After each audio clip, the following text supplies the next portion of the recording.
చిన్నప్పుడు 1 are 2 rupees ఇచ్చేవాళ్ళు కదా పేరెంట్స్ స్కూల్‌లో ఏమన్నా కొనుక్కొని తినమని. అట్లాంటప్పుడు నేను ఇవి కొనుక్కొని తినేదాన్ని. చాలా బాగుండేవి. ఒక బుజ్జి స్పూన్ ఇస్తారు.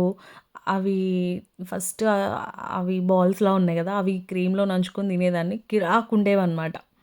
సేమ్ ఇట్లనే తినేదాన్ని నేను ఆ స్కూల్‌లో. కానీ నేను మొన్న ఒక్కసారి స్టోర్‌కెళ్తే మిల్క్ తీసుకుందామని ఇది కనిపించింది.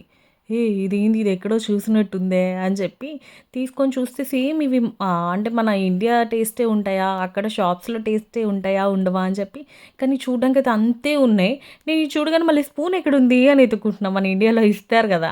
అట్లా వెతుక్కుంటున్నా. బట్ దీనికేం స్పూన్ లేదు. But okay. ఎట్లా ఉంటదో టేస్ట్ చూద్దాం అంతే ఉంటదేమో అని చెప్పి ట్రై చేశా. తీసుకున్నా. బావుంది. కానీ ఈ వైట్ కలర్ ఉంది గదా! అది మన ఇండియా టేస్ట్ లేదు.